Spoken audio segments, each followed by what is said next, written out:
Hi everyone, this is विपुल अग्रवाल, आपका educator. स्वागत करता हूं आपका कॉमर्स एंड फन पर, जहां पर टीचर आपको दिल और दिमाग दोनों से पढ़ाते हैं।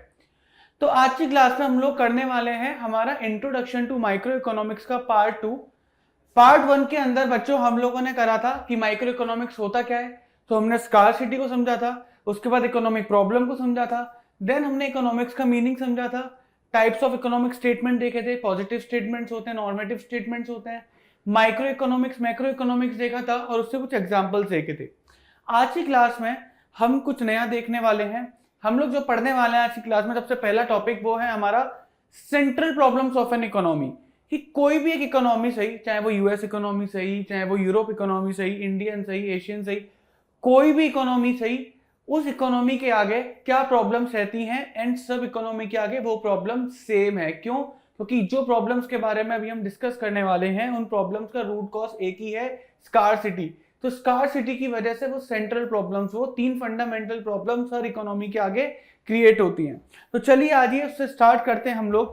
What are the central problems of an economy, की किसी भी एक इकोनॉमी की मेन तीन प्रॉब्लम्स क्या होती हैं, फंडामेंटल तीन प्रॉब्लम्स क्या होती हैं। उनको समझने से पहले मैं आपको कुछ एक चीज बताना चाहता हूं। एक कोई भी प्रैक्टिकल एग्जांपल हम लोग देख सकते हैं, अपनी रियल लाइफ एग्जांपल्स है। सपोज करो बच्चों, आज के टाइम पे मुझे एक बिजनेस स्टार्ट करना सही, मैं विपुल, मुझे स्टार्ट करना है एक बिजनेस। अब मेरे आगे सबसे पहला जो चैलेंज रहेगा वो क्या रहेगा कि भाई मैं किस चीज का बिजनेस स्टार्ट करूं। मैं चाहता हूं मैं शर्ट्स का बिजनेस स्टार्ट करूं, मैं टी शर्ट्स का भी कर सकता हूं, बिल्कुल, मैं शूज का बिजनेस भी कर सकता हूं, बेल्ट का भी कर सकता हूं, खाने पीने में स्वीट्स का बिजनेस कर सकता हूं, मोमोज की शॉप खोल सकता हूं, छोले भटूरे की शॉप खोल सकता हूं, या फिर एजुकेशन में कोई अपनी कोचिंग वगैरह खोल सकता हूं। अब बहुत सारे बिजनेसेस हैं मेरे पास जो कि मैं स्टार्ट कर सकता हूं, हाँ या ना। The main problem is with me कि भैया कौन सा बिजनेस करूं, क्योंकि ना मेरे पास इतना कैपिटल कि मैं सारे बिजनेसेस कर लूं, ना मेरे पास इतनी एक्सपर्टीज कि मैं सारे बिजनेस के, मेरे पास सारे बिजनेसेस की नॉलेज हो, ना मेरे पास इतना टाइम कि मैं सारे बिजनेस के ऊपर टाइम दे सकूं। तो इस जगह पर मैं क्या करूंगा, सबसे पहले क्या करूंगा भाई, जो मेरी डिजायर्स है वो अनलिमिटेड है कि ये सारे बिजनेस मैं करना चाहता हूं, बस जो मेरे पास रिसोर्सेज है, मनी, टाइम, एक्सपर्टीज, वो क्या है, लिमिटेड है। तो मुझे क्या करना पड़ेगा, इसमें से चूज करना पड़ेगा कि भाई मैं कौन सा बिजनेस स्टार्ट करना चाहता हूं। पहला, सपोज करो मैंने चूज करा कि मैं टी शर्ट का बिजनेस के साथ स्टार्ट करूंगा। तो जो पहली फंडामेंटल प्रॉब्लम मेरे सामने क्रिएट हुई, जो पहली सेंट्रल प्रॉब्लम मेरे सामने क्रिएट हुई यहां पर, वो क्रिएट हुई व्हाट टू प्रोड्यूस। वो क्रिएट हुई मेरे सामने व्हाट टू प्रोड्यूस, क्या बनाना है। सबसे पहली प्रॉब्लम तो यही है इकोनॉमी के अंदर कि जो रिसोर्सेज हमारे पास है उनसे क्या बनाना है। सपोज करो इंडिया ऑयल इंपोर्ट करता है गल्फ कंट्रीज से, तो इंडिया के आगे सबसे पहले प्रॉब्लम ये रहेगी कि इन ऑयल का यूज कहां पर करा जाए। इन ऑयल से हम लोग क्या प्रोड्यूस करें, क्या इन ऑयल से हम लोग इलेक्ट्रिसिटी प्रोड्यूस करें, क्या इन ऑयल से हम लोग ट्रांसपोर्टेशन सेक्टर में प्रोडक्शन करें, मतलब जो सर्विसेज है, ट्रांसपोर्ट सर्विसेज है, ऑयल वहां पर जाएगा। क्या इनसे एविएशन में जाए, जो एरोप्लेन्स वगैरह होते हैं, डिफेंस में यूज करें या कमर्शियल में यूज करें, ठीक है। क्या इनसे डीजल जनरेटर चलाए जाए। तो सबसे ज्यादा हर इकोनॉमी की प्रॉब्लम ही ये होती है कि जो रिसोर्सेज हैं हमारे पास, उस रिसोर्सेज से क्या चीज प्रोड्यूस करें। तो इसका जवाब इकोनॉमिक्स के अंदर नहीं है, बट प्रॉब्लम इकोनॉमिक्स बताता है कि ये प्रॉब्लम सबके साथ है, व्हाट टू प्रोड्यूस, क्या प्रोड्यूस करना है। सबसे पहली प्रॉब्लम ये है क्या प्रोड्यूस करना है। तो ये इंडिविजुअल के साथ भी है, पूरी इकोनॉमी के साथ भी है, हर किसी के साथ ही प्रॉब्लम है। तो इंडिविजुअल विपुल के आगे भी यही प्रॉब्लम थी, जो रिसोर्सेज थे उसके पास, कि भाई किस चीज का बिजनेस स्टार्ट करूं, क्या बनाऊं। और पूरी इकोनॉमी भी, चाहे हम इंडिया लेवल पर जाके देख लें, वर्ल्ड लेवल पर जाके देख लें, सबके आगे यही प्रॉब्लम है, because the resources are limited. Problem ये है कि उन रिसोर्सेज को यूज करके क्या प्रोड्यूस करें। तो पहली प्रॉब्लम जो है वो क्या है हमारे पास, व्हाट टू प्रोड्यूस। अभी एग्जांपल हमने लिया कि विपुल जो है टी शर्ट बनाना स्टार्ट करता है, तो नेक्स्ट जो विपुल बोलेगा कि भाई टी शर्ट का जो प्रोडक्शन है वो प्रोडक्शन में कैसे करूं, प्रोडक्शन कैसे करूं, मतलब क्या प्रोडक्शन मुझे machinery machinery, softwares, basically technology से रिलेटेड करना चाहिए, जहां पर पैसा बहुत ज्यादा लगता है, मनी बहुत ज्यादा लगता है, या फिर मुझे जो अपना प्रोडक्शन है वो लेबर के थ्रू करना चाहिए। देखो यही दो ऑप्शन बचते हैं ना, आप कैसे भी करके सोच लो। देखो लेबर को या तो मशीनरी रिप्लेस कर सकती है या फिर मशीनरी को लेबर रिप्लेस कर सकती है। मशीनरी में आपके पास जो लेबर की रिक्वायरमेंट होगी वो क्या रहेगी, कम रहेगी। लेबर की रिक्वायरमेंट क्या रहेगी, कम रहेगी। और जो लेबर वाली जगह पर आ जाते हैं वहां पर मनी की रिक्वायरमेंट क्या रहेगी, कम रहेगी। तो इस बात को ध्यान से सुनो, ये दूसरी प्रॉब्लम हर किसी का क्रिएट होती है कि चलो मैंने डिसाइड कर लिया कि मुझे टी शर्ट बनानी है और एक क्वांटिटी में मेरे को टी शर्ट बनानी है, ये भी मैंने डिसाइड कर लिया। अब उस प्रोडक्शन को मैं किस तरह से अचीव कर सकता हूं कि मैं मशीनरी की हेल्प से, सॉफ्टवेयर की हेल्प से उसे अचीव करूं कि जहां पर लेबर की रिक्वायरमेंट कम हो बट मशीनरी और सॉफ्टवेयर में मनी ज्यादा लगता है, या फिर मैं लेबर की हेल्प से करूं क्योंकि यहां पर मेरा इन्वेस्टमेंट क्या होगा, कम होगा, मनी इन्वेस्टेड क्या होगा मेरा यहां पर, कम होगा। अगर मुझे 2 लेबर की जरूरत है तो मैं 2 लेबर को हायर करूंगा और उनको अकॉर्डिंग टू द वर्क पैसे दूंगा कि भैया 1 यूनिट का 10 रुपए दूंगा, 10 यूनिट बनाएगा 100 रुपए बनते हैं, ठीक है। तो यहां पर मेरा मनी इन्वेस्टमेंट कम होगा। अब यहां पर डिपेंड करता है बहुत सारी चीजें। तो दूसरी जो चीज है आपके पास आई भैया, हाउ टू प्रोड्यूस। क्या आई, हाउ टू प्रोड्यूस। दूसरी जो प्रॉब्लम है वो क्या है हमारे पास, हाउ टू प्रोड्यूस, कि कैसे बनाए। अब हाउ टू प्रोड्यूस आपको 2 ऑप्शन देगा क्योंकि यही 2 ऑप्शंस होते हैं, या तो मशीनरी वगैरह का हेल्प करो, सॉफ्टवेयर्स का हेल्प करो जहां पर लेबर नहीं लगेगी। और इस जो टेक्निक को बोलते हैं हम लोग, क्या बोलते हैं, कैपिटल इंटेंसिव टेक्निक, कि यहाँ पर आपका मनी इन्वेस्टमेंट जो होगा वो ज्यादा होगा। कैपिटल इंटेंसिव टेक्निक, क्योंकि यहाँ पर जो मनी इन्वेस्टमेंट होगा वो आपका ज्यादा होगा, ठीक है। सेकंड जो होता है हमारा लेबर, लेबर जहां पर यूज होगी उस टेक्निक को बोला जाता है लेबर इंटेंसिव टेक्निक। तो जो मेथड ऑफ प्रोडक्शन है वहां पर आपको 2 चॉइसेस मिलती हैं कि लेबर का यूज करें या फिर पैसे का यूज करें, लेबर का यूज करें या फिर पैसे का यूज करें। अब ये डिसीजन जो लेना होता है ये काफी फैक्टर्स के ऊपर डिपेंड करता है। फॉर एग्जाम्पल यार, स्टार्टिंग में जाहिर सी बात है जब आप बिजनेस स्टार्ट कर रहे हो आपका प्रोडक्शन जो रहेगा, क्योंकि मार्केट में डिमांड आपके प्रोडक्ट की डेफिनेटली कम होने वाली है, तो आपका प्रोडक्शन जो रहेगा वो लो स्केल के ऊपर रहेगा। जब आपका प्रोडक्शन लो स्केल के ऊपर रहेगा, जरा सोच के देखो, क्या उस जगह पर पैसा मार्केट में लगाना बहुत इंपॉर्टेंट होगा? क्या उस जगह पर आपको हैवी इन्वेस्टमेंट करना जरूरी है मशीनरी और टेक्नोलॉजी के ऊपर? बिल्कुल भी नहीं, मैं सजेस्ट नहीं करूंगा। मशीनरी उस जगह पर ज्यादा काम कर दे जिस जगह पर आपका डिमांड मार्केट में अंदर बहुत ज्यादा है और आपके पास पैसा भी अवेलेबल है, तो आप उस पैसे को यूज करके उस हैवी डिमांड को मशीनरी से फुलफिल कर सकते हैं, क्योंकि मशीनरी डेफिनेटली आपका कॉस्ट कम करेगा ज्यादा प्रोडक्शन में और आपका टाइम भी कम करेगा जब ज्यादा प्रोडक्शन होगा। लेकिन स्टार्टिंग के केस में definitely you should go for the labour intensive technique. दूसरी चीज होती है अवेलेबिलिटी ऑफ द रिसोर्सेज, कि भाई आप जिस एरिया से बिलोंग करते हो, जिस रीजन से बिलोंग करते हो, उस रीजन में क्या लेबर अवेलेबल है भी या नहीं है। अगर हम बात करें वेस्टर्न कंट्रीज की, जो देश लेबर से, पॉपुलेशन से जूझ रहे हैं, फॉर एग्जांपल यूरोप है, यूरोप में आप देख रहे हो कि पॉपुलेशन धीरे धीरे डिक्लाइन होती चली जा रही है। यूएसए भी थोड़े दिन बाद पॉपुलेशन क्राइसिस में चला जाएगा, चाइना भी धीरे धीरे जा रहा है, जापान है। तो ये देश क्या है, इन देश के अंदर इन्हें पता है कि इनके पास पॉपुलेशन अब ज्यादा बची नहीं है, आने वाले टाइम पर इन्हें फोकस करना पड़ेगा कैपिटल इंटेंसिव टेक्निक की तरफ। इन लोगों के पास पैसा तो बहुत है लेकिन लेबर अवेलेबल नहीं है। लेकिन वहीं पर हम डेवलपिंग कंट्रीज की साइड बढ़े, हम अफ्रीका को देखें, इंडिया को देखें, श्रीलंका को देखें, बांग्लादेश को देखें, पाकिस्तान को देखें, तो ये कंट्रीज क्या है कि इनके पास पैसा रिलेटिवली कम है वेस्ट की कंट्रीज से या फिर ईस्ट की कंट्रीज से, पैसा रिलेटिवली थोड़ा कम है। और साथ ही साथ इनका जो सबसे बड़ा प्रॉब्लम जो इन्हें फेस करना पड़ता है वो करना पड़ता है कि इनके पास पॉपुलेशन बहुत है, जिसकी वजह से उस पॉपुलेशन को एम्प्लॉयमेंट अपॉर्चुनिटी प्रोवाइड करवाने का प्रेशर हमेशा गवर्नमेंट के ऊपर रहेगा। तो उस जगह पर आप लेबर इंटेंसिव टेक्निक की तरफ जाओगे।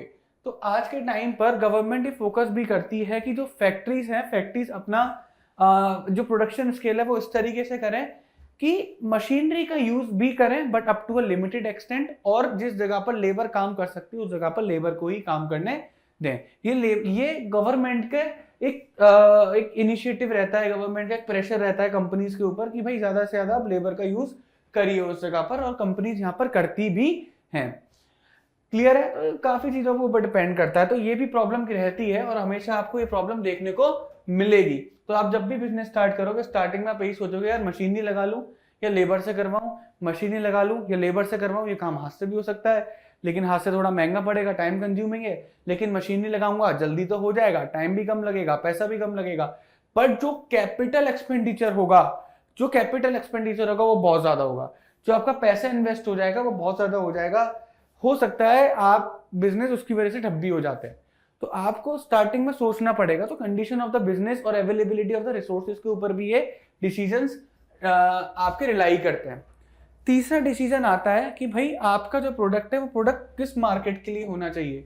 What are the suitable market for your product. मैं कहता हूं क्या मार्केट होना चाहिए, मतलब अगर मैं यहाँ पर टी शर्ट बना रहा हूं, मुझे टी शर्ट किसके लिए बनानी चाहिए? मुझे टी शर्ट बुजुर्ग लोगों के लिए बनानी चाहिए, ओल्ड एज पीपल के लिए बनानी चाहिए, या यंग लोगों के लिए बनानी चाहिए, या फिर टीनेज के लिए बनानी चाहिए? ठीक है, एडल्ट लिख दो यहाँ पर, ओल्ड की जगह एडल्ट लिख दो।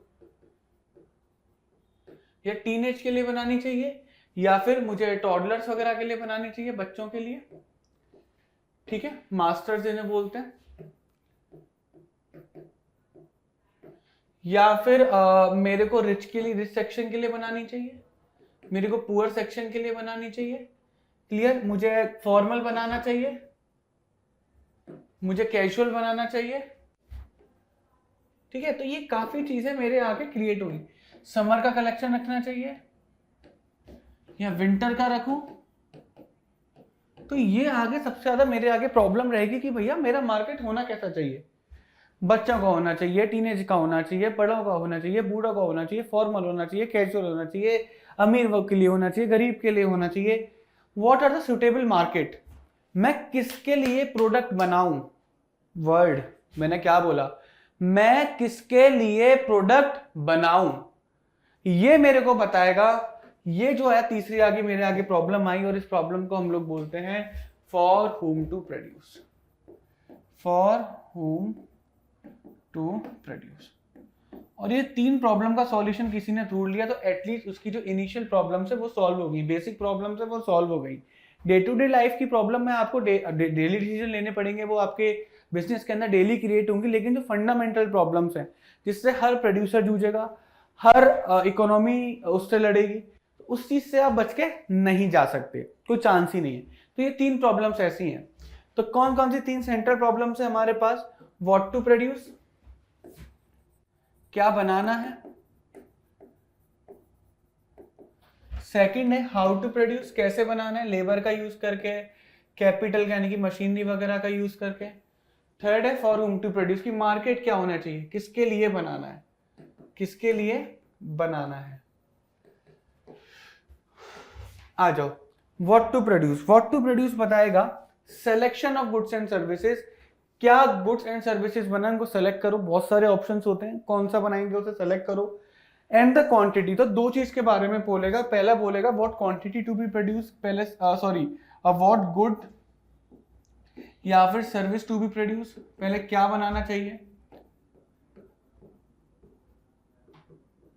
दूसरी जो बात करेगा in which quantity, in what quantity, कि भैया क्वांटिटी भी किसके अंदर आएगी, क्वांटिटी भी किसके अंदर आएगी, क्वांटिटी भी आपकी व्हाट टू प्रोड्यूस के अंदर आएगी। तो दो चीजें बोलेगा, क्या बनाए और कितना बनाए।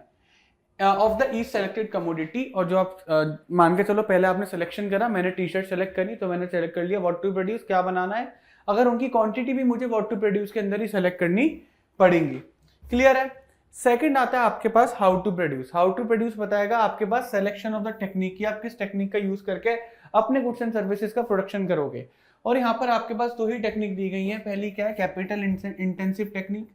कैपिटल इंटेंसिव टेक्निक, इसके लिए आपके पास पैसा होना चाहिए और लेबर अवेलेबल नहीं होनी चाहिए, और ये वेस्टर्न कंट्रीज ज्यादा यूज करते हैं, जैसे यूरोपियन नेशन, यूएसए, ठीक है, जापान तो खैर फार ईस्ट में चला गया। ओके, और दूसरा क्या है हमारे पास, capital intensive technique, labour intensive technique. ये वो एक तरीके से अंडर डेवलपिंग या फिर डेवलपिंग कंट्रीज यहाँ पर यूज़ करती हैं। ठीक है, इंडिया डेवलपमेंट की तरफ बढ़ रहा है, काफ़ी चीज़ें इंडिया के लिए पॉजिटिव हो रही हैं आज के टाइम पे देखा जाए, बट अभी टाइम लगेगा थोड़ा सा। तो इंडिया एक सबसे बड़ी प्रॉब्लम से जो है आज के टाइम पर भी लड़ रहा है, वो है उसकी पॉपुलेशन। तो लोगों पर चाहे पैसा बढ़ रहा है, लोग इंडिया के पास बिजनेस के लिए इन्वेस्टमेंट आ जरूर रहा है, लेकिन the problem is with the India की बहुत ज़्यादा पॉपुलेशन है, इतना ज़्यादा अनएम्प्लॉयड लोग हैं, तो थोड़ा इंडिया इस साइड ज़्यादा झुकता भी है। अभी एक प्रॉब्लम आई थी इंडिया के लिए क्या, कि अभी जो रोड मिनिस्टर थे हमारे नितिन गडकरी, उन्होंने बहुत अच्छा एग्जाम्पल दिया भी था कि पूरे दुनिया के अंदर ड्राइवरलेस गाड़ियों के ऊपर रिसर्च हो रही है, ड्राइवरलेस ट्रक्स के ऊपर रिसर्च हो रही है, और भी ऐसी टेक्नोलॉजी आ रही है कि जहाँ पर जो इंसान का इन्वॉल्वमेंट है, the involvement of the human being, वो बहुत ज़्यादा कम हो जाएगा। नितिन गडकरी ने साफ बोला कि we can not afford that technology. Afford का मतलब ये नहीं था कि इंडिया वो टेक्नोलॉजी नहीं बना सकता, इंडिया वो टेक्नोलॉजी नहीं खरीद सकता, ऐसा नहीं था उनका मतलब। उनका जो सेंस था वो ये कहने था कि अगर हम ऐसी टेक्नोलॉजी इंडिया में लेकर आएंगे तो हम अपनी जो प्रॉब्लम है उसको और ज़्यादा क्रिएट करेंगे। तो अफोर्ड का मतलब ये था कि पहले हमें जो हमारी अनएम्प्लॉयमेंट की प्रॉब्लम है उसको सॉल्व करना चाहिए, जिससे क्या होगा जो अनएम्प्लॉयमेंट की प्रॉब्लम हमारी सॉल्व होगी वो हमारी ये ड्राइवरलेस गाड़ी, ये ड्राइवरलेस नहीं, उससे नहीं होगी। अगर हम ऐसा करें तो जो लोग ड्राइवरी वगैरह कर रहे हैं वो बहुत ज़्यादा लोग क्या हो जाएंगे, बेरोजगार हो जाएंगे। तो इस सेंस में उन लोगों ने बोला था कि we can not afford that technology, हमें ये टेक्नोलॉजी इंडिया में अडॉप्ट करनी ही नहीं है, ठीक है, क्योंकि इंडिया के पास भरपूर लेबर है। और उन्होंने ये चीज़ भी बोली थी कि वेस्ट जो है पॉपुलेशन से जूझ रहा है, तो उनके लिए ये स्टेप लेना बहुत नेसेसरी है, बट इंडिया के पास उसकी अपने पास एक काबिल लेबर है, काफ़ी अवेलेबल है, तो इंडिया के लिए, इंडिया को वो ऑटोमेशन की जरूरत नहीं है।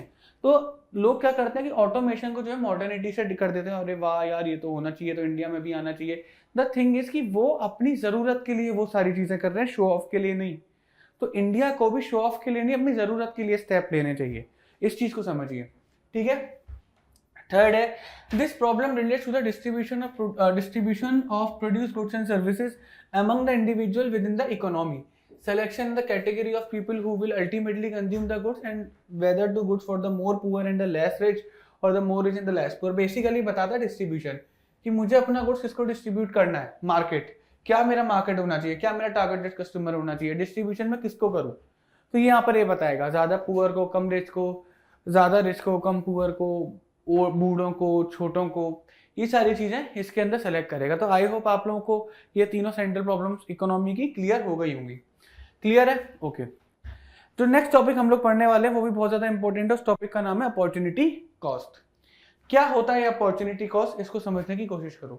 पहले ये सेकंड वाला लाइन पढ़ो, opportunity cost is a cost of next best alternative foregone. क्या मतलब है इसका, is a next best alternative foregone, यही है इसकी डेफिनेशन, यही है। ऊपर वाली लाइन अगर नहीं भी देखोगे तो भी फर्क नहीं पड़ेगा, बस इतना सही है, लेकिन इसको समझना बड़ा इंपॉर्टेंट है, अपॉर्चुनिटी कॉस्ट को समझना बड़ा इंपॉर्टेंट है।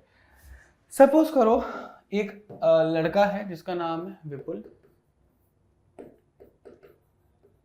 ठीक है, उसकी जॉब लगनी है, और जब वो अभी ग्रेजुएशन होके अपनी मास्टर्स वगैरह करके निकला, और जब वो 3 कंपनी के पास उसके पास ऑफर आए, एक कंपनी का ऑफर आया उसके पास गूगल, एक कंपनी का ऑफर आया उसके पास TCS, और एक कंपनी का ऑफर आया मान के चलो उसके पास एक्सेंचर।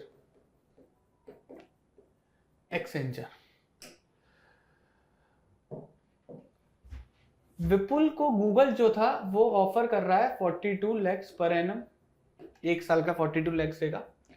TCS ऑफर कर रहा है 55 lakhs per annum, Accenture offer कर रहा है उसको 40 lakhs पर एनम। क्लियर। अब जाहिर सी बात है, हम यहाँ पर एक अजम्पशन ये लेके चलते हैं, terms and condition and working condition of every company, terms and condition and working conditions of every option is same, of every company is same. मतलब सपोज करो ये कंपनी क्या है, एक ही जगह पर सिचुएटेड है, ठीक है, तो मेरे को सेम ट्रैवलिंग का खर्चा लगेगा। वर्किंग कंडीशन सारी कंपनीज का क्या है, सेम है, मतलब टाइम लिमिट वगैरह सारी चीज़ें, और भी एक्स्ट्रा जो पर्क्स बेनिफिट है वो सारे सेम है, मतलब हर चीज़ सेम है, डिफरेंस बस क्या है इनके पैकेजेस में। तो इस केस में मेरे को बताओ आप कौन सा पैकेज सेलेक्ट करोगे। मैं डेफिनेटली जाऊंगा टीसीएस के साथ। जब सारी चीज सेम है तो मैं उस कंपनी के साथ ही जाना पसंद करूंगा जो कंपनी मेरे को ज्यादा पैकेज दे रही है। ठीक है, तो मैंने क्या करा, ये मैंने चूज करा, आई चूज दिस। अब यहां पर एक अजम्पशन लो कि अगर मैं इसे चूज ना करता, अगर मैं टीसीएस को मना कर देता, तो मेरा नेक्स्ट ऑप्शन क्या रहता? क्या मेरा नेक्स्ट ऑप्शन एक्सेंचर रहता? क्या मेरा नेक्स्ट ऑप्शन गूगल रहता? डेफिनेटली जो मेरा नेक्स्ट ऑप्शन रहता वो क्या रहता? गूगल रहता। गूगल मेरा क्या बनता? Next best alternative. क्योंकि नेक्स्ट बेस्ट ऑल्टरनेटिव, क्योंकि इसके बाद गूगल ही ऐसा है जो कि मुझे बेस्ट पैकेज दे रहा है, बेस्ट रिसोर्सेज प्रोवाइड करवा रहा है। तो what is the opportunity cost of selecting TCS? TCS को ऑप्ट करने की अपॉर्चुनिटी कॉस्ट क्या रही? उसकी अपॉर्चुनिटी कॉस्ट रही गूगल। अगर मैं टीसीएस ऑप्ट ना करता तो मैं गूगल ऑप्ट करता, या फिर मैं ये भी बोल सकता हूं कि मैंने गूगल को ठोकर मारी तो मैंने टीसीएस पकड़ी। हाँ या ना? ये बोल सकता हूं, नहीं बोल सकता? क्लियर है नहीं क्लियर है भाई? साइड सी बात है, एक्सेंचर तो कहीं मेरे ख्याल में भी नहीं आया क्योंकि ये तो बहुत ही कम पैकेज दे रहा था, ये तो सबसे कम था। एक्सेंचर तो कहीं भी मेरे ख्याल में था ही नहीं। मैंने ये चीज देखा होगा, मान के चलो गूगल आया, अरे मैंने किया एक्सेंचर से ज्यादा, एक्सेंचर तो मैंने वही निकाल दिया। फिर आया टीसीएस, अरे मैंने किया तो गूगल से भी ज्यादा है। तो टीसीएस को एक्चुअल में सेलेक्ट करने के लिए मैंने किसको रिजेक्ट करा? मैंने गूगल को रिजेक्ट करा। तो what is the opportunity cost for the TCS? Opportunity cost for the TCS is Google, because Google मेरे का क्या है? नेक्स्ट बेस्ट ऑल्टरनेटिव है। गूगल क्या है? मेरा नेक्स्ट बेस्ट ऑल्टरनेटिव है। एक्सेंचर तो बाद में आता है। क्लियर है? अगर यहाँ पे टीसीएस ना होता, एग्जाम्पल टीसीएस ना होता, तो मैं डेफिनेटली गूगल को ऑप्ट करता। और जब मैं गूगल को ऑप्ट करता तब मेरा जो अपॉर्चुनिटी कॉस्ट एक्सेंचर होता, क्योंकि गूगल के बाद मेरे पास नेक्स्ट बेस्ट ऑप्शन क्या था? एक्सेंचर था। नेक्स्ट बेस्ट ऑप्शन क्या था? एक्सेंचर था। तो यहाँ पर अगर मैं टीसीएस ऑप्ट कर रहा हूँ तो एक्सेंचर और गूगल दोनों में से कोई भी मेरे लिए दोनों मेरे लिए अपॉर्चुनिटी कॉस्ट नहीं है। एक्सेंचर अपॉर्चुनिटी कॉस्ट नहीं है, गूगल है। एक ही होगा अपॉर्चुनिटी कॉस्ट हमेशा। क्या होगा? एक ही होगा। बात ही समझ में क्लियर है? बिल्कुल।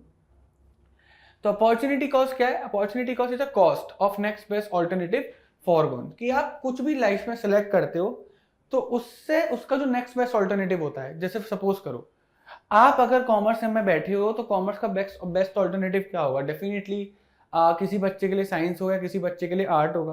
तो जिस बच्चे के लिए नेक्स्ट बेस्ट ऑल्टरनेटिव आर्ट्स होगा वो बच्चा आर्ट्स का अपॉर्चुनिटी कॉस्ट बोलेगा, जिसके लिए साइंस होगा वो साइंस का अपॉर्चुनिटी कॉस्ट बोलेगा। बोलेगा नहीं बोलेगा? तो आप कोई भी चीज लाइफ के अंदर ऑप्ट करते हो, कहीं ना कहीं आपने दूसरी चीज छोड़ी हुई होती है। आपने डिसाइड करा कि आप पढ़ोगे, तो पढ़ने के लिए भी आप कुछ ना कुछ सेक्रीफाइस करके बैठे होंगे, कुछ ना कुछ करते पढ़ने के अलावा, या टीवी देखते, नेटफ्लिक्स देखते, दोस्तों के साथ घूमते। तो उसमें से आप क्या करना ज्यादा पसंद करते? सपोज करो अगर मैं यहाँ पर 2 घंटे रात को 8 से 10 पढ़ा, और उस 8 से 10 में अगर मैं ना पढ़ता तो मैं क्या करता? मैं कहता मैं नेटफ्लिक्स देखता, मैं कहता मैं दोस्त के साथ जाता। तो मेरे लिए बेस्ट ऑल्टरनेटिव ये होता है कि मैं दोस्तों के साथ घूमने जाता था। दोस्तों के साथ घूमना मेरे लिए क्या हो गया? अपॉर्चुनिटी कॉस्ट हो गया, नेटफ्लिक्स नहीं हुआ। क्लियर है? बिल्कुल।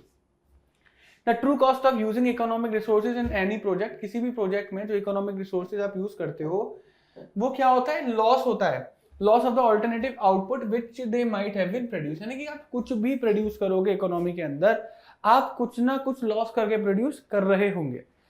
सपोज करो हम ऑयल, हमारे लिए क्या स्कार्स रिसोर्सेज में सबसे अच्छा स्कार्स रिसोर्सेज हमारे लिए ऑयल है, पेट्रोल है, हम कहते हैं ऑयल। अब इस जगह पर यहाँ पर सोचो, गवर्नमेंट के आगे प्रॉब्लम यही होती है, गवर्नमेंट कुछ भी ऑप्ट करेगी। गवर्नमेंट बोलेगी यार मैं एविएशन के लिए ऑयल बचाना चाहती हूँ, तो गवर्नमेंट अगर एविएशन के लिए ऑयल रखेगी तो गवर्नमेंट कहीं ना कहीं कटौती करेगी। गवर्नमेंट डिफेंस में करेगी, गवर्नमेंट कमर्शियल व्हीकल्स में करेगी, गवर्नमेंट प्राइवेट व्हीकल्स में करेगी। तो गवर्नमेंट उस जगह पर ये सोचेगी अगर मैं एविएशन में फ्यूल को ना देती तो मुझे कमर्शियल व्हीकल में फ्यूल देना पड़ता। ठीक है, तो मेरी अपॉर्चुनिटी कॉस्ट क्या है? Commercial vehicle. क्योंकि डिफेंस में, क्योंकि एविएशन में पेट्रोल गया तो कमर्शियल व्हीकल में पेट्रोल नहीं जा पाया, पावर नहीं जा पाई। क्लियर है? हर किसी क्या कहता है? अपॉर्चुनिटी कॉस्ट का कॉन्सेप्ट आ गया होगा, cost of the next best alternative foregone. Alternative foregone मतलब चला गया, अब ऑल्टरनेटिव हमारे पास नहीं है। तो जैसे ही आपने टीसीएस ऑप्ट करा तो जो आपका ऑल्टरनेटिव था, नेक्स्ट बेस्ट ऑल्टरनेटिव था, जो आपकी अपॉर्चुनिटी कॉस्ट थी Google, now the package of the Google has been expired for you. क्योंकि आपको गूगल को मना करना पड़ेगा ना, भैया आई ज्वाइन TCS, गूगल अब किसी और को देखेगा, अब किसी और को हायर कर लेगा, now you can not join Google. वो बात अलग है, इन फ्यूचर कभी फिर वैकेंसी वगैरह निकले देन यू ज्वाइन इट, लेकिन उस पर्टिकुलर पॉइंट ऑफ टाइम के लिए गूगल तो आपके लिए, उसका ऑफर तो आपके लिए चला गया। Skip economic classes, the opportunity cost is too damn high. क्या बताता है कि आपने अगर इकोनॉमिक्स क्लास स्किप करी तो आप इकोनॉमिक्स क्लास को सेक्रीफाइस कर रहे हो, उसको आप जाने दे रहे हो, तो आपकी जो अपॉर्चुनिटी कॉस्ट है बहुत ज्यादा होगी, मतलब आप बहुत हैवी चीज को सेक्रीफाइस कर रहे हो। तो don't ever skip your economic classes. Okay, next, और इस चैप्टर की आन बान शान, इस चैप्टर का सबसे ज्यादा technical topic production possibility curve, या प्रोडक्शन पॉसिबिलिटी फ्रंटायर, या प्रोडक्शन पॉसिबिलिटी बाउंड्री, या ट्रांसफॉर्मेशन कर्व, या ट्रांसफॉर्मेशन बाउंड्री, या ट्रांसफॉर्मेशन फ्रंटायर। ये कुल मिलाकर इसके 6 नाम है, 6 नाम में से किसी भी नाम से क्वेश्चन आ सकता है। ठीक है, क्या मतलब है इसका? इसको समझने से पहले इसकी पहले अजम्पशंस को समझते हैं, फिर उसके बाद एक एग्जाम्पल से समझेंगे, टेबल बनाकर समझेंगे, उसका एक डायग्राम बनाएंगे, फिर देन आगे चीजें समझेंगे। बट सबसे पहले जो अभी मैं समझाऊंगा वो आपको अजम्पशन समझाऊंगा, क्योंकि इसको समझने के लिए आपको कुछ चीजें दिमाग में अपने माननी पड़ेंगी, अज्यूम करनी पड़ेंगी। विदाउट इट शायद आपके लिए डिफिकल्ट होगा ये टॉपिक समझना, आपके डाउट क्रिएट होते रहेंगे, ऐसा क्यों नहीं हुआ, ऐसा क्यों नहीं हुआ। अगर आपको पीपीएफ समझना है तो आपको पहली अजम्पशन ये लेनी पड़ेगी कि भैया जो आपके पास रिसोर्सेज हैं, उन रिसोर्सेज से आप खाली 2 गुड्स बना सकते हो, 2 गुड्स या 2 सर्विसेज बना सकते हो। समझे नहीं समझे? Only 2 goods can be produce with the given resources. अगर आपके पास लैंड है तो उस लैंड के ऊपर आप खाली 2 गुड्स को प्रोड्यूस कर सकते हो। ठीक है, अगर आपके पास एक फैक्ट्री है वहां पर भी आप 2 गुड्स को प्रोड्यूस कर सकते हो। अगर आप एक प्रोफेशनल हो तो आप सिर्फ और सिर्फ 2 तरीके की सर्विसेज प्रोवाइड कर सकते हो। ठीक है, तो only 2 goods can be produce. कितने गुड्स बन सकते हैं? Only 2 goods. ठीक है, तीसरा चौथा नहीं बनेगा, सिर्फ और सिर्फ 2 बनेंगे, तो 2 के बीच में ही चॉइसेस चलेगी। ठीक है, सेकंड इंपॉर्टेंट है, the amount of resources in an economy is fixed. और जो इकोनॉमी में रिसोर्सेज होंगी वो क्या होंगी? फिक्स्ड होंगी। मतलब अगर आपके पास 10 लेबर और 1 पीस ऑफ लैंड है तो आपके पास 10 लेबर और 1 ही पीस ऑफ लैंड होगा। You can not decrease or you can not increase the amount of the land or the amount of the labour.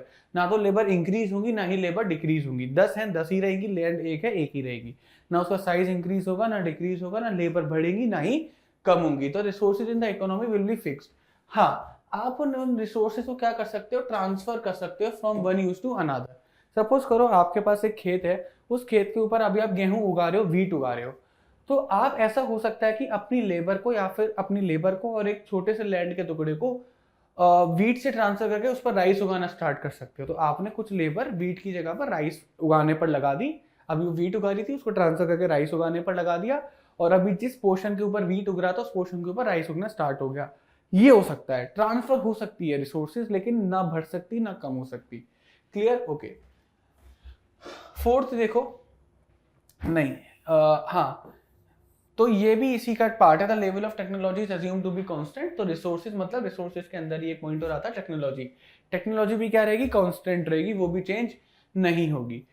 एक एजम्पशन ये मानी जाएगी कि आपके पास जो रिसोर्सेज हैं आप उसका 100% यूज करोगे, आप उनका 100% यूज करोगे और 0% वेस्टेज।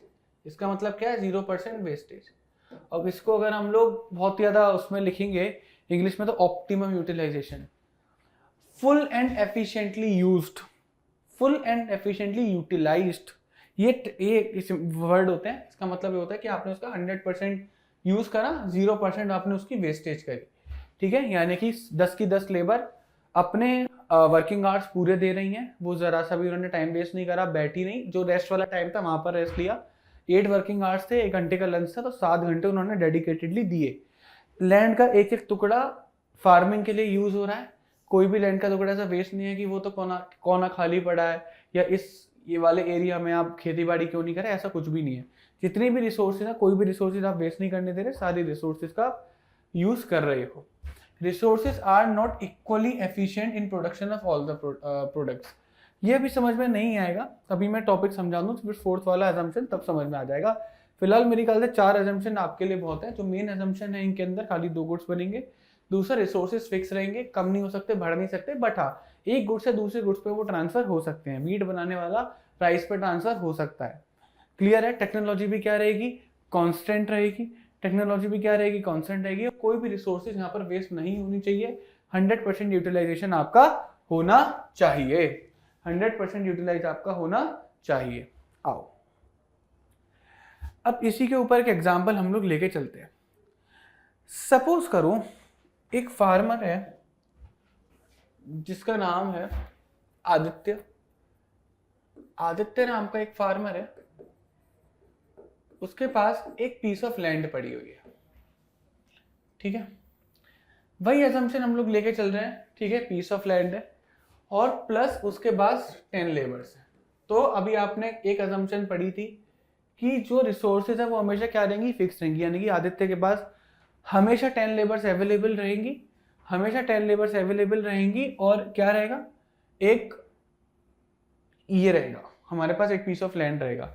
यहाँ पर 10 की बजाय आप ये मान के चलो कि 6 लेबर आप लेके चलो, 6 लेबर आप लेके चलो कि 6 लेबर है।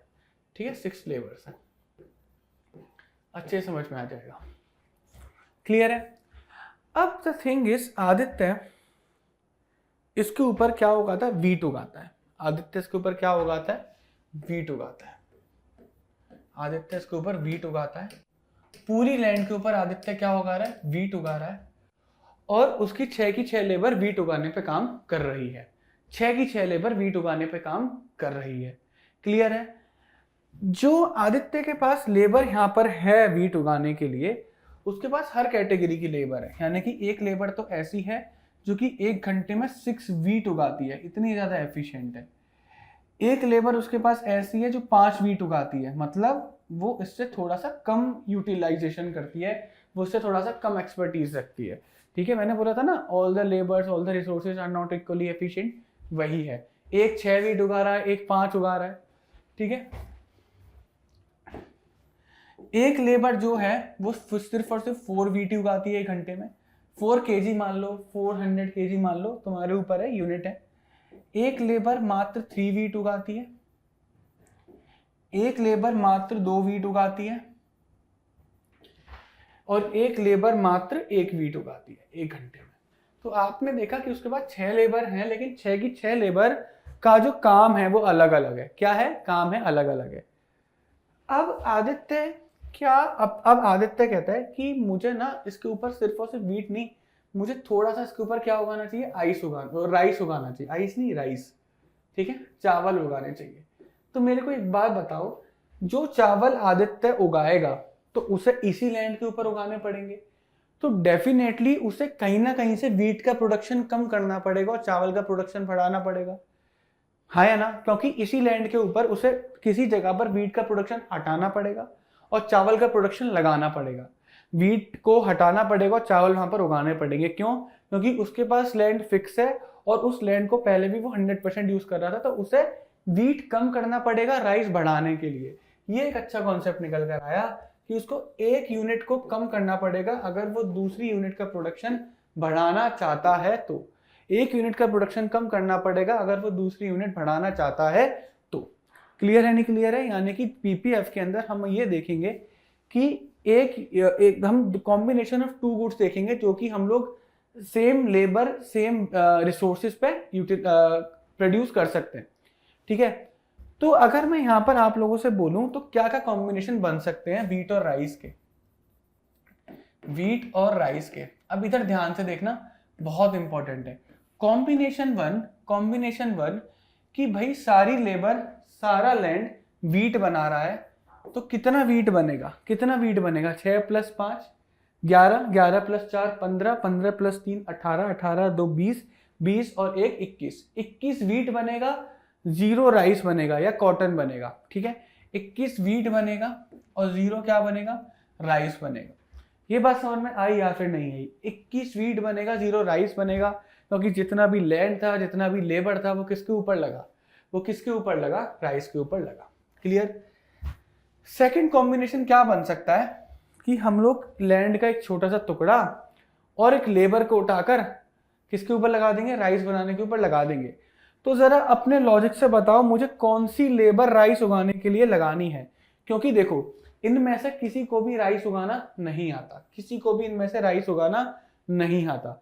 जो भी राइस उगाने जाएगा वो 1 घंटे में 1 ही यूनिट राइस उगा पाएगा, ज्यादा यूनिट राइस नहीं उगा पाएगा। क्यों? क्योंकि किसी को भी राइस उगाना नहीं आता, सिखाया जाएगा। तो सबके लिए सेम स्टेज है, सबके लिए सेम है, सबको कुछ नहीं आता तो सबको सिखाएंगे। क्लियर है? तो कोई भी इनमें से आप ट्रांसफर करोगे वहां पर जाकर वो 1 ही राइस उगाएगा 1 घंटे के अंदर। तो आप कौन सी लेबर को ट्रांसफर करना चाहोगे?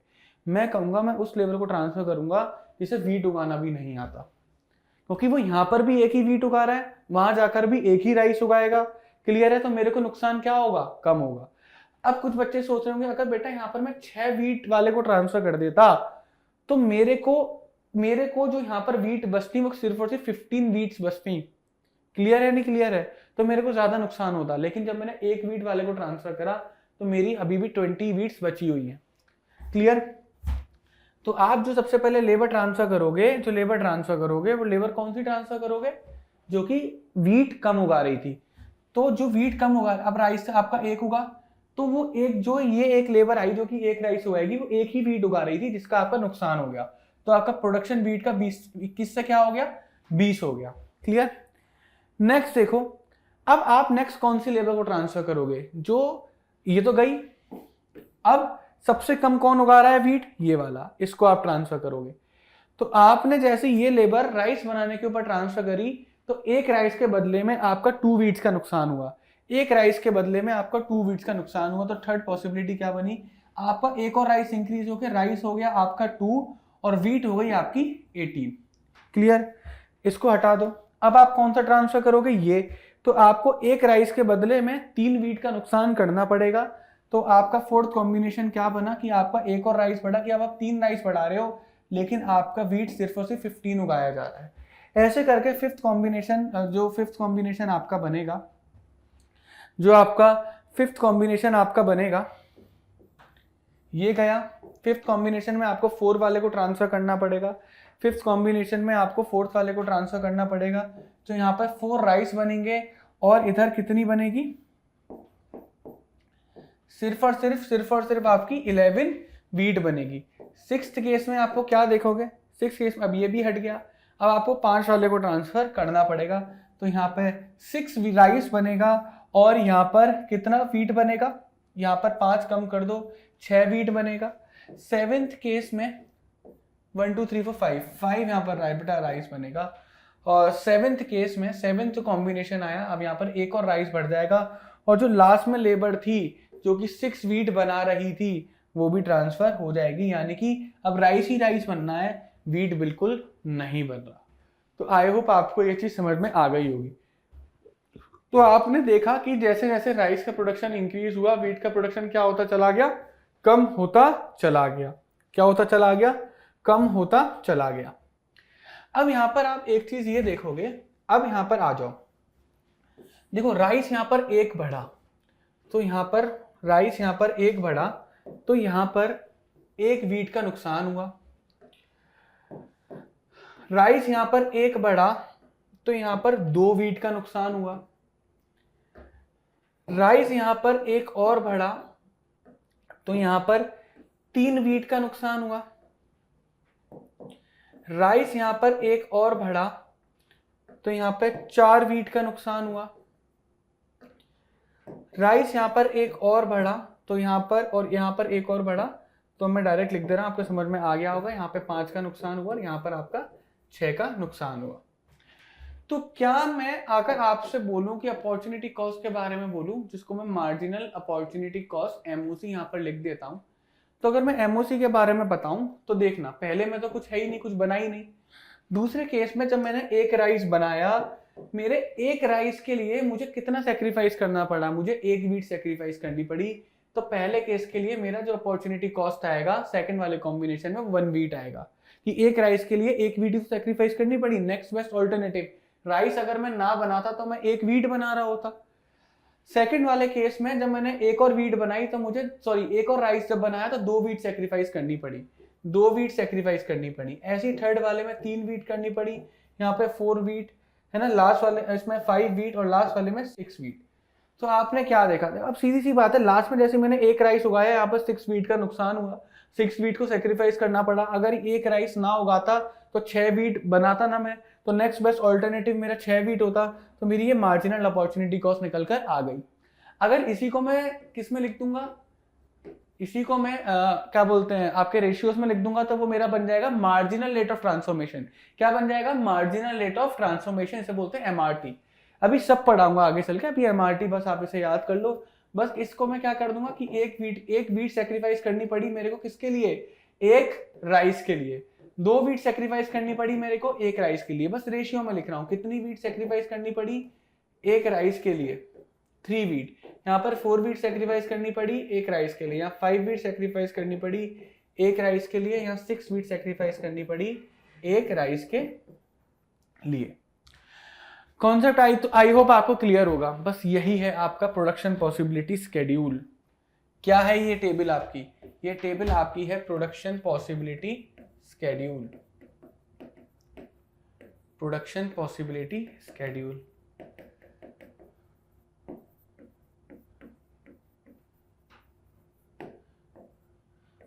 तो प्रोडक्शन पॉसिबिलिटी स्केड्यूल आपको क्या बता रहा है, कॉम्बिनेशन ऑफ 2 गुड्स दिखा रहा है, कॉम्बिनेशन ऑफ 2 गुड्स बता रहा है जो कि आपकी रिसोर्सेज है, जो आपके पास गिवन रिसोर्सेज, जो फिक्स रिसोर्सेज है उससे प्रोड्यूस हो सकते हैं। तो आप 6 लेबर और एक पीस ऑफ लैंड के साथ इन 7 कॉम्बिनेशंस में कोई भी कॉम्बिनेशन प्रोड्यूस कर सकते हो। अगर आपको पूरी की पूरी वीट उगानी है तो आप 21 वीट उगा सकते हो, राइस नहीं उगेगा। पूरी की पूरी राइस उगानी है तो आप 6 राइस उगा सकते हो, वीट नहीं उगेगा। कुछ राइस कुछ वीट उगाना चाहते हो तो ये कॉम्बिनेशन, अगर एक राइस उगाना चाहते हो तो 20 वीट उगेगा, 2 राइस उगाना चाहते हो तो 18 उगेगा, 3 राइस उगाना चाहते हो तो 15 वीट होगा, 4 वीट उगाना चाहते हो तो 11 होगा। इस तरीके से कॉम्बिनेशन से आपको बता देगा। ठीक है, तो प्रोडक्शन पॉसिबिलिटी स्केड्यूल, स्केड्यूल मतलब टेबल, ये आपको क्या पता है, कॉम्बिनेशन ऑफ 2 गुड्स बताएगा जो कि आप प्रोड्यूस कर सकते हो जितने रिसोर्सेज हैं आपके पास उनकी हेल्प से। अब जब इसको मैं अगर ग्राफिकली रिप्रेजेंट कर दूंगा, अगर इसको मैं ग्राफिकली रिप्रेजेंट कर दूंगा, एक सेकेंड मैं यहां पर कुछ और लगा देता हूं।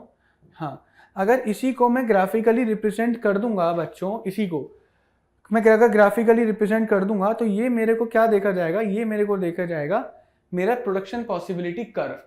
तो प्रोडक्शन पॉसिबिलिटी कर्व की डेफिनेशन क्या हो जाएगी, it is a graphical representation, क्योंकि मैं ग्राफ बनाऊंगा, it is a graphical representation of combination of 2 goods. ठीक है, तो ये क्या दिखा रहा है, ये टेबल दिखा रहा है, अ table showing combination of 2 goods, जो कि प्रोड्यूस कर सकते हो विद द गिवन रिसोर्सेज। लेकिन जब इसको मैं ग्राफिकली रिप्रेजेंट कर दूंगा तो डेफिनेशन बन जाएगी द ग्राफिकल रिप्रेजेंटेशन, पीपीसी की डेफिनेशन क्या बनेगी, the graphical representation of combination of 2 goods, यानी कि वो ग्राफ 2 गुड्स के कॉम्बिनेशन दिखाएगा अलग अलग, जो कि आप प्रोड्यूस कर सकते हो with the help of the given resources. तो बस इसको मैं ग्राफिकली रिप्रेजेंट कर देता हूं। देखो इसका ग्राफ बनेगा, ग्राफ को पता है आपको एक्स एक्सिस वाई एक्सिस, 2 ही एक्सिस बनते हैं, या तो बनता है आपका एक्स एक्सिस या बनता है आपका वाई एक्सिस। ठीक है, और क्योंकि 2 ही एक्सिस आप बना सकते हो, it is a 2D figure ना, क्योंकि आप 2 ही एक्सिस बना सकते हो, इसी वजह से जो आपका एजम्पशन था कि only 2 goods can be produce, वो इसी वजह से था। क्योंकि आप फिर उसको 3D में कैसे रिप्रेजेंट करते, 2D में ही तो रिप्रेजेंट कर सकते हैं, आपके सिलेबस में 2D है ना, और 2D में रिप्रेजेंटेशन आसान होता है, इसी वजह से। ये हो गई आपकी एक्स एक्सिस, ठीक है, ये हो गया 0, और ये हो गया आपका वाई एक्सिस। क्लियर है, कूल। जो यूनिट बढ़ेगी उसे एक्स एक्सिस पर लिखो, जो यूनिट कम हो रही है उसे वाई एक्सिस पर लिखो। तो कम होने वाली जो यूनिट थी वो क्या थी, वीट थी, वीट ही तो कम हो रहा था, और राइस क्या हो रहा था, इंक्रीज कर रहा था। राइस को यहाँ पर लिखो, राइस क्या कर रहा था, इंक्रीज कर रहा था, तो राइस को यहां पर लिखो। क्लियर, आ जाओ। 3 के गैप पे मैं ले लेता हूं, 3, 6, 9, 12, 15, 18, 20, और इधर मैं ले लेता हूं 1, 2, 3, 4, 5 और 6। जब इसको मैं प्लॉट करूंगा तो सबसे पहले मैं क्या देख रहा था कि मैंने भाई 21 वीट उगाई है, 21 वीट उगाई है 0 राइस पर, तो राइस क्या है मेरा 0, 21 वीट उगाई है, तो दिस इज माई पॉसिबिलिटी 1, ये क्या है मेरी पॉसिबिलिटी 1 है। फिर मैंने एक राइस के बदले में 20 वीट उगाई, जो कि कहीं ना कहीं इधर आएगा, इधर आएगा। This is my possibility 2। फिर मैंने 2 राइस के बदले में 18 उगाया था। आप देख सकते हो, टेबल से चेक कर सकते हो। डेफिनेटली मैं होप कर रहा हूँ कि आपने टेबल लिखी ली होगी, ठीक है। फिर आपने 3 के बदले में 11 उगाया था, 3 के बदले में आपने 11 उगाया था, और 11 कहीं ना कहीं इधर आएगा, क्लियर। फिर आपने 4 के बदले में नहीं बेटा, 18 के बाद 15 उगाया, वो 3 के बदले में 15 आएगा, 3 के बदले में 15 आएगा, 4 के बदले में जो आएगा 11 आएगा, 4 के बदले में क्या आएगा, 11 आएगा, 11 यहाँ आएगा, ठीक है। 5 के बदले में जो आएगा 5 आएगा, ये रहा 6, ये रहा 5, और 6 पे क्या आएगा, 0 आएगा, 6 पे क्या आएगा, 0 आएगा। यहाँ 6 आएगा, सॉरी 5 पर 6 आएगा। तो देखो आपका जो ग्राफ बना वो कुछ ऐसे, अगर आप यहां से खड़े होकर देखोगे तो आपको कॉनकेव शेप दिखाई नहीं दे रहा, क्या आपको कॉनकेव शेप दिखाई नहीं दे रहा? तो ये जो पीपीसी बना, पीपीसी क्या होता है, PPC is concave shaped. PPC क्या होगा, कॉनकेव शेप्ड होगा, कॉनकेव शेप्ड होगा। क्यों होगा, बिकॉज ऑफ इंक्रीजिंग एमआरटी, क्योंकि जो पीपीसी में एमआरटी रहेगी वो हमेशा क्या करेगी, इंक्रीज करेगी। और क्योंकि एमआरटी क्या करेगी, एमआरटी हमेशा इंक्रीज करेगी। आप यहाँ पर देखो एमआरटी क्या कर रही है, इंक्रीज कर रही है। अगर आप यहाँ पर देखोगे तो एमआरटी क्या कर रही है, इंक्रीज कर रही है। MRT is increasing, MRT is increasing. क्योंकि एमआरटी इंक्रीज कर रही है, एक सेकेंड, ओहो, क्योंकि एमआरटी यहाँ पर इंक्रीज कर रही है, इसी वजह से जो मेरा शेप बना, जो मेरा पीपीसी का शेप बना वो कैसा बना, कॉनकेव बना। कैसा बना, कॉनकेव बना। कैसा बना, कॉनकेव बना। Second, it is downward sloping, PPC is downward sloping. PPC क्या है, डाउनवर्ड स्लोपिंग है, नीचे की तरफ आ रहा है, स्लोप करता हुआ नीचे की तरफ आ रहा है। क्यों, उसका रीजन है क्योंकि वीट का प्रोडक्शन कम हो रहा है, एक चीज का प्रोडक्शन कम हो रहा है और राइस का प्रोडक्शन इंक्रीज कर रहा है। अगर आप यहां देखोगे, देखो राइस इंक्रीज कर रहा है तो राइस इस तरफ जा रहा है, क्लियर है, और वीट कम हो रहा है तो वीट नीचे की तरफ आ रहा है। तब इन दोनों डायरेक्शन को कंबाइन करोगे, एक यूं जा रहा है, एक यूं नीचे आ रहा है, एक यूं नीचे आ रहा है, एक यूं आगे की तरफ जा रहा है, इनको कंबाइन करोगे तो ऐसा स्लोप बनेगा, ऐसे ही नीचे की तरफ आएगा ना। इनको आप कंबाइन करोगे तो आगे भी और नीचे भी एक तरफ जाएगा, तो ऐसे ही तो आएगा स्लोप पे नीचे, क्लियर है। तो कॉनकेव शेप्ड क्यों बना, कॉनकेव शेप्ड बना because of the increasing MRT. से याद रखना, एमआरटी स्लोप भी होता है, ठीक है।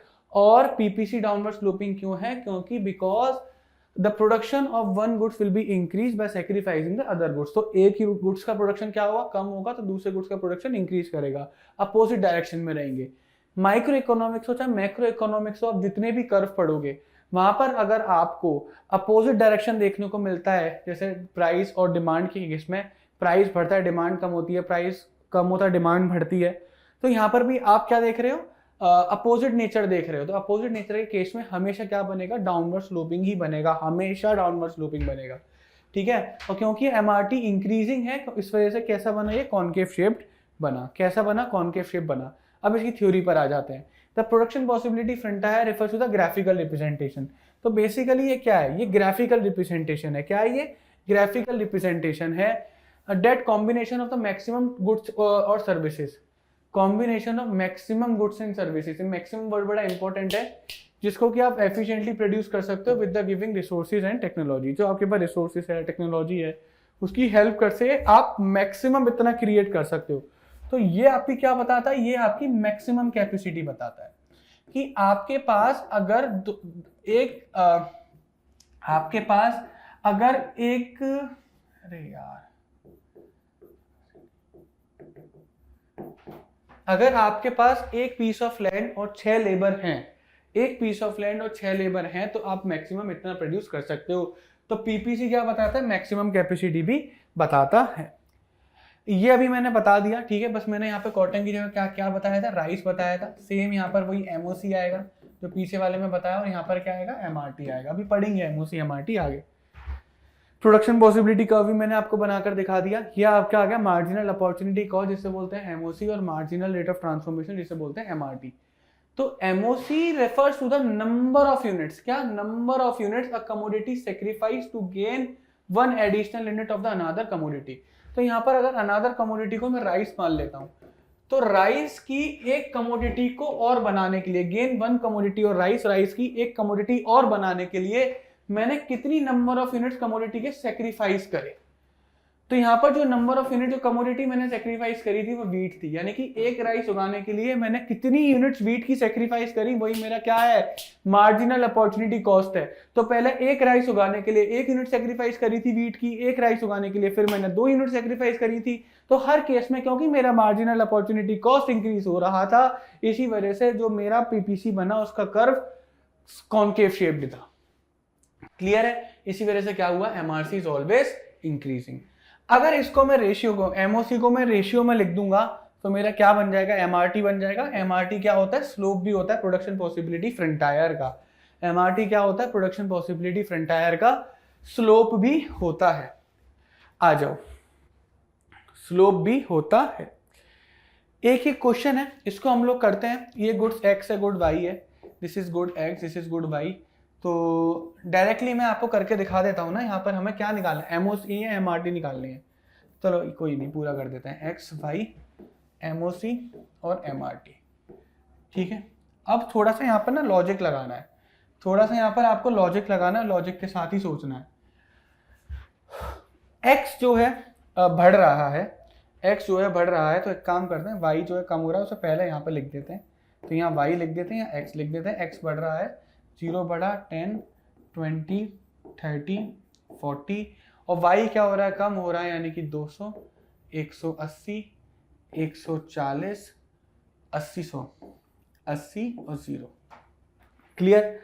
अब यहाँ पर आप क्या देख पा रहे हो कि 200 से, देखो यहाँ पर आपने 10 से 10 प्लस करा, यहाँ पर आपने प्लस 10 करा, यहाँ पर आपने प्लस 10 करा, यहाँ पर आपने प्लस 10 करा, यहाँ पर आपने प्लस 10 करा, लेकिन यहाँ पे आपने -20 करा, यहाँ पर आपने -40 करा, यहाँ पर आपने -60 करा, यहाँ पर आपने -80 करा। तो मैं यहाँ पर आपसे क्या बोलूंगा कि सबसे पहले आपने एक यूनिट x की, देखो 10 यूनिट x की गेन करने के लिए 20 यूनिट y की सेक्रीफाइस करी। तो 10 के लिए जब 20 सेक्रीफाइस करा तो 1 के लिए 2 सेक्रीफाइस करा होगा। 20/10 कर लो ना, 20 को सेक्रीफाइस करा, 10 के लिए 0 से 0 कट हुआ, तो 1 के लिए 2 सेक्रीफाइस करा। तो एमओसी यहाँ 20 नहीं होगा, एमओसी यहाँ क्या होगा, 2 होगा। क्योंकि अगर आप एमओसी की डेफिनेशन में यहाँ पर जाओगे तो बोला गया है 1 यूनिट गेन करने के लिए, तो हमें 1 के रेस्पेक्ट में बताना है। तो 1 एक्स को गेन करने के लिए 2 वाई को सेक्रीफाइस करना पड़ा। सेम 1 एक्स को गेन करने के लिए यहाँ पर 4 वाई को सेक्रीफाइस करना पड़ा। 1 एक्स को गेन करने के लिए यहाँ पर 6 वाई को सेक्रीफाइस करना पड़ा। 1 एक्स को गेन करने के लिए यहाँ पे 8 वाई को सेक्रीफाइस करना पड़ा। और जब भी मैं इसको किस में लिख दूंगा, इसको मैं सीधा सीधा रेशियोज में लिख दूंगा कि 2x सेक्रीफाइस करे 1 वाई के लिए, 4x सेक्रीफाइस करे 1 वाई के लिए, 6x सेक्रीफाइस करे 1 वाई के लिए, और 8x सेक्रीफाइस करे 1 वाई के लिए। तो ये मेरा क्या बन जाएगा, एमआरटी बन जाएगा। आप देख सकते हो कि ये इंक्रीजिंग है, एमआरटी क्या कर रहा है, इंक्रीज कर रहा है। तो इसका अगर मैं पीपीसी बनाऊंगा, वो पीपीसी भी मेरा कॉनकेव शेप निकल कर आएगा। तो पीपीसी हमेशा क्या रहेगा, कॉनकेव शेप रहेगा। पीपीसी मेरा हमेशा कॉनकेव शेप रहेगा। क्लियर? बढ़े आगे, बिल्कुल। अजम्पशंस पढ़ा चुका, ये भी आपको 4th वाला समझ में आ गया होगा कि जो आपके जितने भी रिसोर्सेज हैं वो हमेशा इक्वली एफिशिएंट नहीं रहेंगे। तो 6 लेबर थी, सब अलग अलग प्रोडक्शन कर रही थी, कोई 6 बना रहा था, कोई 1 ही बना रहा था, तो इक्वली एफिशिएंट नहीं थे, सबका एफिशिएंसी लेवल अलग अलग था। ठीक है। कैरेक्टरिस्टिक और प्रॉपर्टीज ऑफ पीपीएफ ये पढ़ा चुका। पीपीसी स्लोप डाउनवर्ड, क्योंकि 1 यूनिट ज्यादा सेक्रीफाइस करोगे तो दूसरे यूनिट को, 1 यूनिट ज्यादा प्रोड्यूस करोगे तो दूसरे यूनिट को सेक्रीफाइस करना पड़ेगा। PPC concave shape because of the increasing MRT, because of the increasing MRT. अच्छा, यहाँ से अब आपको मैंने एक चीज बोली थी, अगर आपको याद हो तो, मैंने आपको एक चीज बोली थी, वो चीज ये थी कि जो पीपीसी है वो आपकी मैक्सिमम कैपेसिटी बताता है। जो आपका पीपीसी है वो क्या बताता है, मैक्सिमम कैपेसिटी बताता है। तो सपोज करो एक इंसान का पीपीसी होगा, ये बेटा आपका पीपीसी है, ये आपकी क्या है, मैक्सिमम कैपेसिटी है। ये आपकी क्या है, मैक्सिमम कैपेसिटी है। आप जो अभी हो, जितनी आपके पास नॉलेज है, जितनी आपके पास रिसोर्सेज है, आप मैक्सिमम इतना जा सकते हो। This is your maximum capacity, this is your maximum capacity. समझ गए?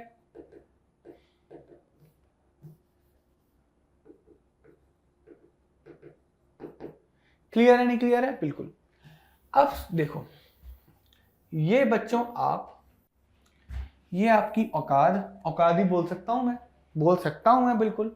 औकात बोल लो, आपकी हद बोल लो, इससे ऊपर आप अभी नहीं जा सकते जितनी आपके पास रिसोर्सेज और टेक्नोलॉजी है। और बच्चों ये आपका क्रश आपकी औकात से बाहर, ये बच्चों आपका क्रश आपकी औकात से बाहर होता है ना। क्रश तो बेटा हमेशा औकात से बाहर रहता है, जितनी रिसोर्सेज हैं हम उसका मुकाबला कर ही नहीं सकते, ऐसा हम सोचते हैं। ठीक है, तो ये भी एक तरीके से आप समझ सकते हो बेटा, ये आप और ये आपका क्रश आपकी औकात से बाहर। तो आप इसे ऐसे भी याद कर सकते हो कि आपका पीपीएफ आपकी मैक्सिमम कैपेसिटी बताता है। ठीक है, अब जो पीपीएफ होता है वो हमें 3 चीजें दिखाता है। अगर हम ध्यान से देखें, ये मेरा पीपीसी है, तो देखो 3 चीजें होती हैं। एक होती है ऑन द लाइन, एक है क्या, ऑन द लाइन। ठीक है, एक है आउटसाइड द पीपीएफ, एक है इनसाइड द पीपीएफ। तो जो हम चीजें अटेन कर सकते हैं, अटेन में ऑन द लाइन वाली चीजें कर सकता हूं, इसे मैं अटेन कर सकता हूं। तो मान के चलो ये है ए, ये है बी, ये है सी। मैं ए, बी एंड सी को अटेन कर सकता हूं, यानी कि इसको मैं अचीव कर सकता हूं। आर अटेनेबल, ये क्या है, अटेनेबल। इनको मैं क्या कर सकता हूं, अचीव कर सकता हूं। ठीक है, ए एंड बी कब अटेन होंगे, A and B will be attained only when, जब मैं 100% यूटिलाइजेशन करता हूं अपने रिसोर्सेज का।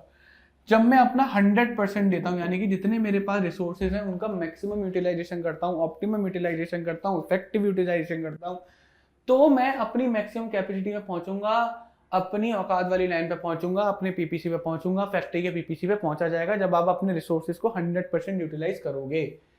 सी भी अटेनेबल होता है, लेकिन यहाँ पे जो रिसोर्सेज है वो 100% यूटिलाइज नहीं होती, नॉट फुली यूटिलाइज। आपने पीपीसी के अंदर के जो मान के चलो पीपीसी के अंदर कोई पॉइंट आ रहा है, वो पॉइंट अंदर इस वजह से रह गया क्योंकि 100% आपने रिसोर्सेज का यूटिलाइजेशन नहीं करा।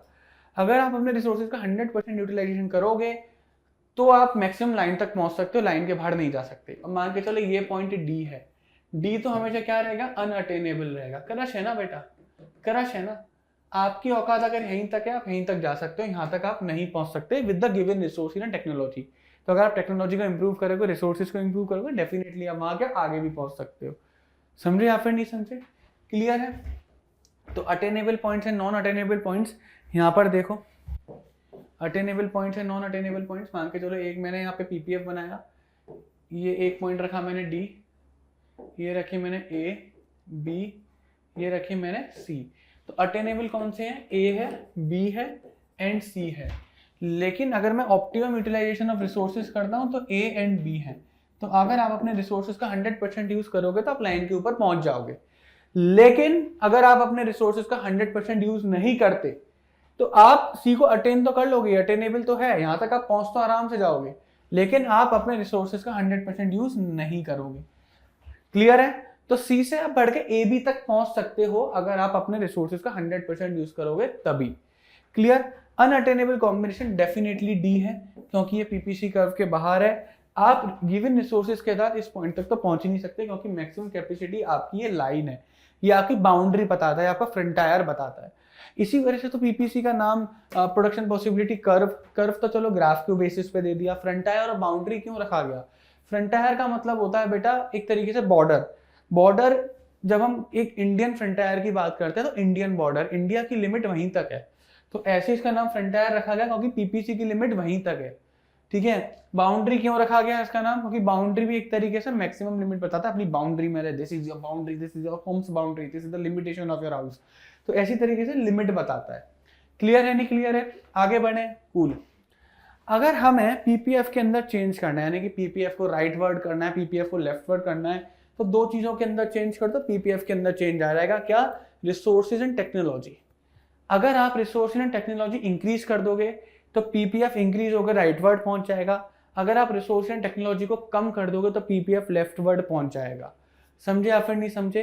तो change in the resources and the technology can change the PPF. ठीक है, तो इंक्रीज इन द रिसोर्सेज या फिर अपग्रेडेशन इन द टेक्नोलॉजी, उसकी वजह से पीपीएफ क्या होगा, राइट वर्ड शिफ्ट हो जाएगा।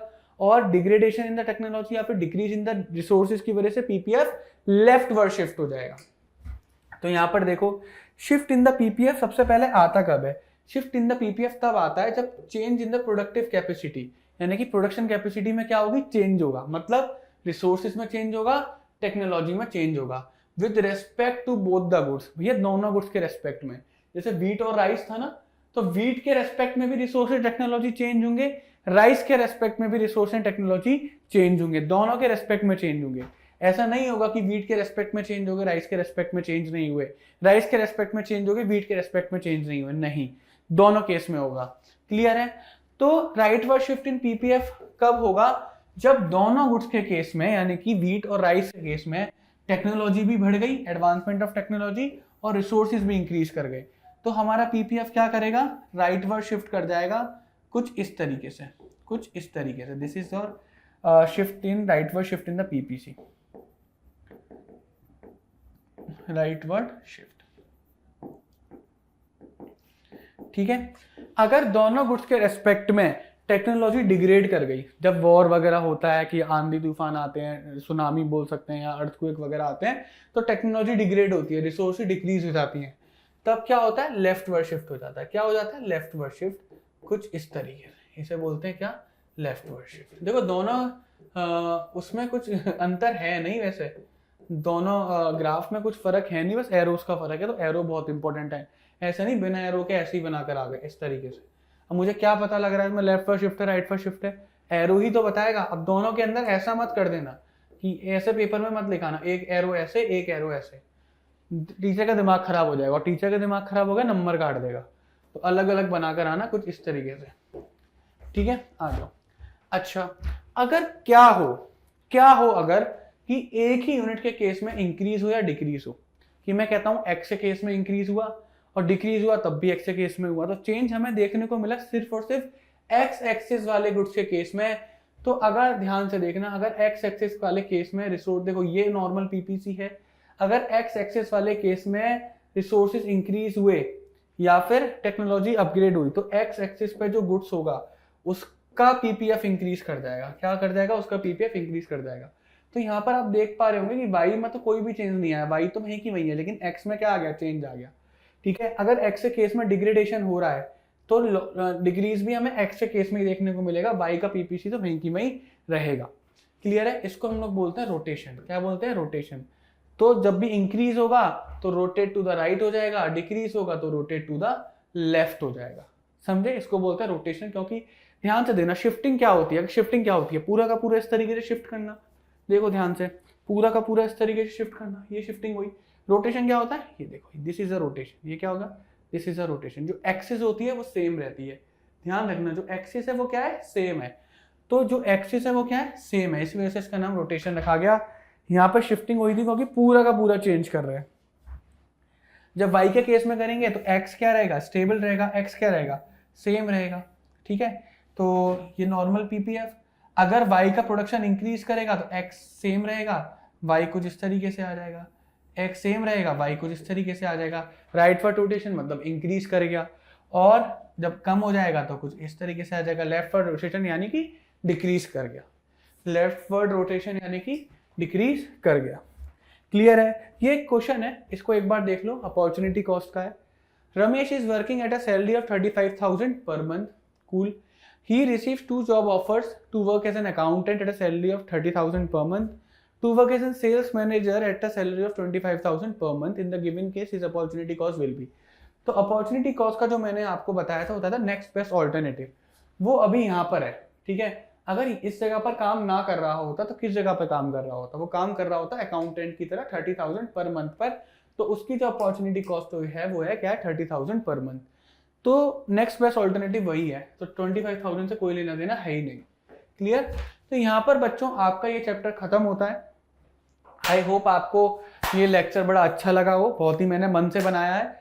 और आपको ये लेक्चर कैसा लगा प्लीज एक बार कमेंट बॉक्स में लिख जरूर दीजिएगा कि आपको लेक्चर देख के मजा आया, क्या चीज आपको लेक्चर में अच्छी लगी। प्लीज मेरी आप लोगों से रिक्वेस्ट है कि एक बार प्लीज लेक्चर में कमेंट बॉक्स में लिख जरूर दीजिएगा कि आपको लेक्चर लगा कैसा।